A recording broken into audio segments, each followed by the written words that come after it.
மெட்ராஸ்ல ஒரு பொண்ணு இருக்கு மேயர், அந்த பாப்பா பேர் என்ன? ஏப்பா ரொம்ப விவரமா பிரியா. அந்த பாப்பாட்ட பத்திரிக்கைக்காரன் கேட்டா, அம்மா உணவகத்தை ஏன் மூடினீர்கள்?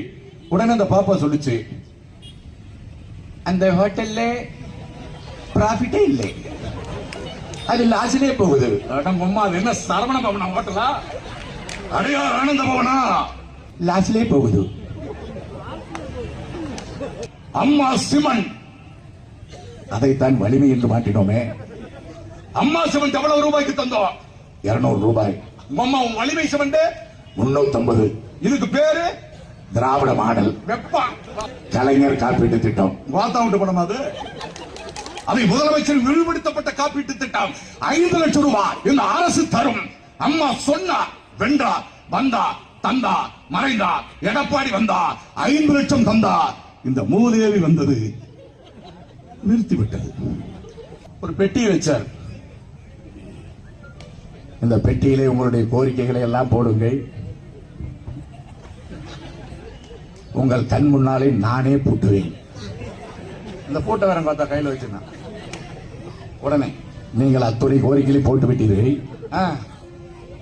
இப்பொழுது பூட்ட போகிறீர்கள். அடுத்து சீல் வைக்கப்படும். இந்த பெட்டி அப்படியே தூக்கி கொண்டு போய் சென்னையிலே கோட்டையிலே வைத்து அதை பிரித்து 100 நாட்களிலே உங்கள் கோரிக்கை நிறைவேற்றப்படும். அப்படியா? இதை கோரிக்கை வைத்தவர்கள் யார் வேண்டுமானாலும் கோட்டைக்கு வரலாம். வந்து உங்களை யாரும் தடுக்க மாட்டார்கள்.